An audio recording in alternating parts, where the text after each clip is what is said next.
KBS는 방송법 시행령에 따라 TV 수신료의 3%를 매년 EBS 교육방송에 지원합니다. 지난해 기준 194억 원입니다. 또 ETV 등 KBS 일부 채널의 광고는 묶음 판매 형식으로 EBS에 지원되는데 매년 100억 원 안팎입니다. KBS는 또 EBS 프로그램의 지상파 송신을 무상으로 지원하고 있습니다. TV 수신료 분리징수로 수신료가 급감하면 EBS도 큰 타격을 받습니다. EBS는 입장문을 통해 수신료 축소로 EBS의 공적 역할이 크게 후퇴할 수 있다고 우려했습니다. 민주당은 한국기자협회 등 언론 관련 4개 단체가 참여한 긴급 간담회에서 TV 수신료 분리징수 추진을 거듭 비판했습니다. 집권 세력 일각의 생각이 반영돼 있는 게 아닐까 하는 그런 걱정마저 됩니다. 그렇다면은 한국의 공영방송과 언론 자유와 언론 민주에 대해서 기본적 인식이 결여되어 있다. 언론 단체들은 방송법 시행령 입법 예고는 방송법 취지를 훼손하는 위법이라고 지적했습니다. 법령을 교체해야 하는 행위를 시행령 개정을 통해서 하겠다는 것은 헌법이 국회에 부여한 입법권을 정면으로 침해하는 것입니다. 왜 이 상황을 방치하고 계시는지 저는 이해할 수가 없습니다. 또 김효재 방통위원장 직무대행에 대한 탄핵과 TV 수신료 관련 국회 특위 설치를 요청했습니다. KBS 뉴스 이효연입니다. 영국 옥스퍼드대 부설 로이터 저널리즘 연구소가 펴낸 올해 보고서입니다. 46개 나라 9만 3천여 명을 상대로 각국의 언론 상황을 설문조사한 결과입니다. 한국의 응답자는 2,003명. 뉴스 소비 형태에 대한 분석과 함께 응답자들의 공영 언론에 대한 생각도 조사했습니다. 공적 재원으로 운영되는 뉴스 서비스가 중요하냐는 질문에 한국의 경우 중요하다는 응답이 57%였습니다. BBC가 있는 영국보다 다소 높은 수치로 조사 대상국 가운데 상위권입니다. 중요하지 않다는 응답자는 14%였습니다. 공영 언론의 뉴스가 우리 사회에 중요하다는 응답도 55%였습니다. 절반 이상의 성인들이 공영방송이 사회적인 책임을 수행하고 있다라고 느끼고 있는 거예요. 실질적으로 공영방송이 수행할 수 있는 보편타당한 콘텐츠의 기획이라든가 제공도 분명히 필요한 것 같습니다. 한국 언론에 대한 응답자들의 신뢰도는 여전히 매우 낮았습니다. 뉴스 전반에 대한 신뢰도는 28%, 2016년 22%보다는 올랐지만 지난해보다 2%포인트 하락했습니다. 뉴스를 신뢰하는 사람이 10명 중 3명도 안 된다는 얘기입니다. 아시아 태평양 지역 조사 대상국 중 가장 낮습니다. 주요 언론사별 신뢰도 조사에선 공영방송인 MBC와 KBS가 1, 2위로 나타났습니다. 이번 조사에도 참여한 한국언론진흥재단의 언론 수용자 조사에선 KBS가 최근 4년 연속 신뢰도 1위를 기록한 바 있습니다.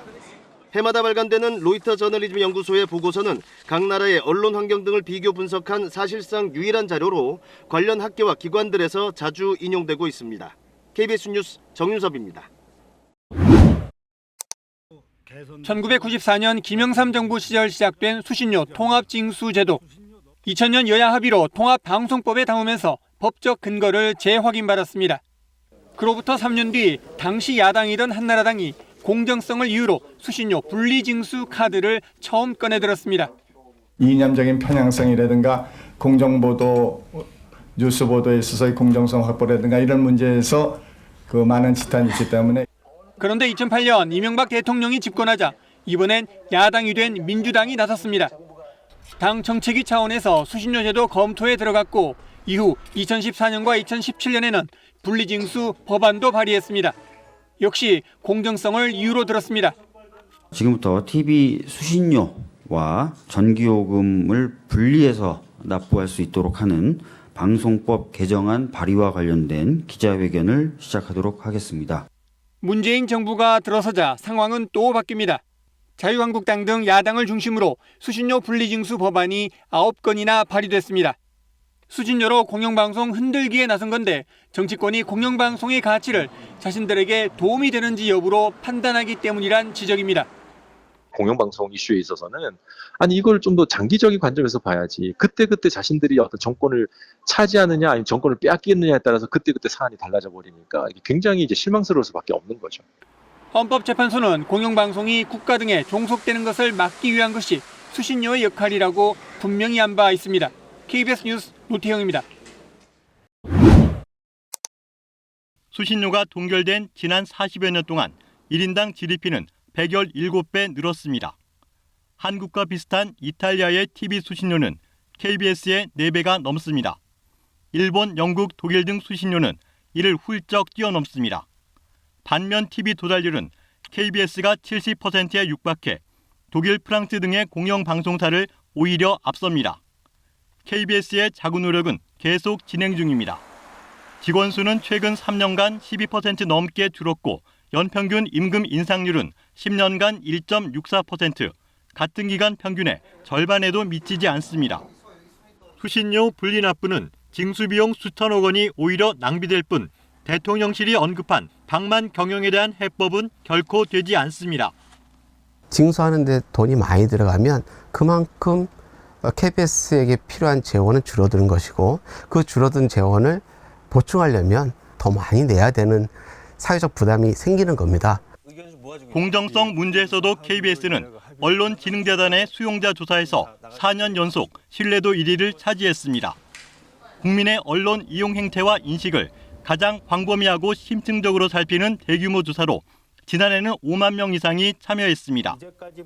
이 밖에 공신력 있는 여러 매체 조사에서도 영향력과 신뢰도 1위를 줄곧 놓치지 않고 있습니다. KBS는 공정성을 담보하기 위한 다양한 제도를 운영 중입니다.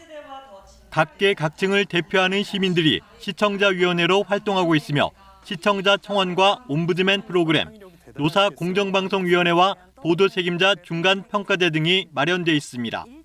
콘텐츠 경쟁력 문제에서도 KBS는 주요 제작사에 비해 훨씬 적은 비용으로 고품격 대형 기획물을 잇따라 내놓으며 해외 판매와 각종 수상 등 실적을 쌓아가고 있습니다.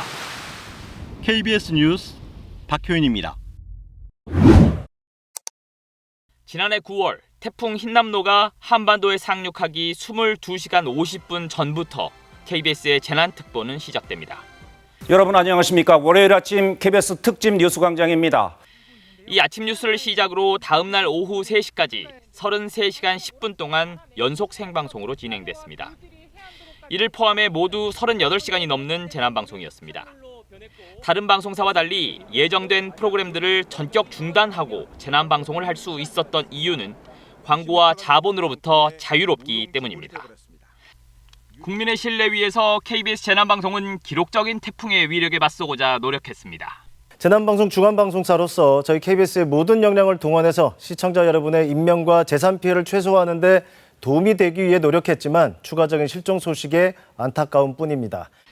촘촘한 KBS 네트워크 역량을 동원한 재난방송으로 태풍이 상륙한 경남 지역 시청률은 최고 29.1%를 기록했습니다.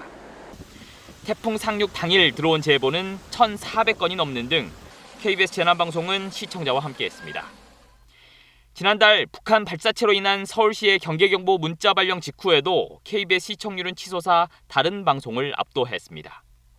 시청자들이 KBS를 향해 비판과 함께 더 적극적인 자세를 바라는 것으로 풀이됩니다. 재난 속보라든지 재난에 대한 어떤 보도뿐만 아니라 평상시에도 여러 가지 재난에 대한 정보들을 주고 또 그런 정보들을 사람들이 접하면서 재난 정보에 대해서 KBS가 가장 많은 정보들을 또 정확하고 다양한 정보들을 주고 있구나. KBS는 앞으로도 인공지능과 전국적인 재난 감시 민관 네트워크 구축 등을 통해 더 신속 정확하게 재난방송 주관사의 사명을 다하고자 합니다. 수신료는 전 세계를 대상으로 하는 국제방송에도 쓰이고 있습니다. 아울러 상업방송이 외면하는 사회적 약자와 소외계층을 위한 채널, 한민족방송, 국악과 예술, 문화유산을 지키는 방송도 소중한 수신료로 만들어집니다. KBS 뉴스 김진호입니다.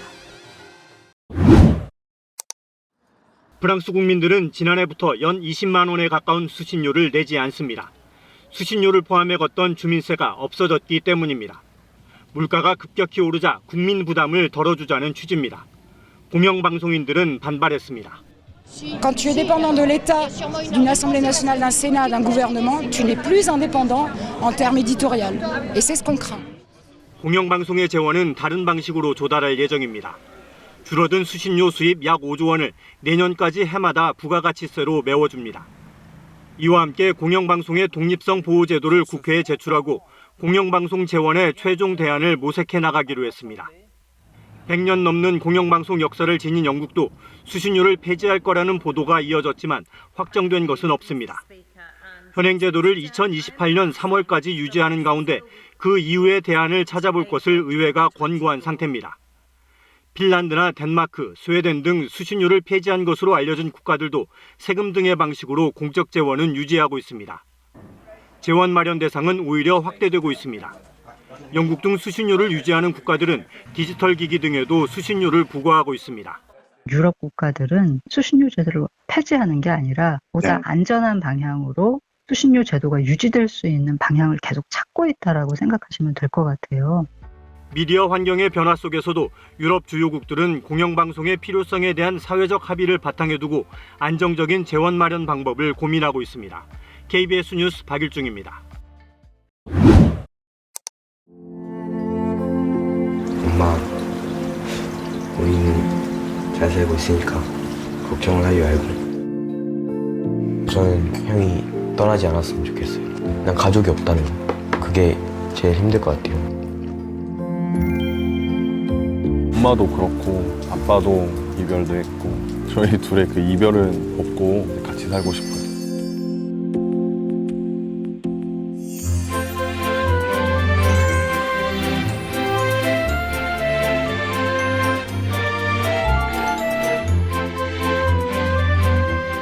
방송 보시고 군대 문제를 이제 해결해 주신다고 이제 해주셔가지고 어렵게 생활하고 있다는 그 딱한 소식을 듣고 저라도 좀 작은 도움을 주고 싶다는 생각에 그 법률 지원을 잘 받아서 병역 면제를 하게 되었고 KBS 동행은 평생 잊지 못할 것 같아요.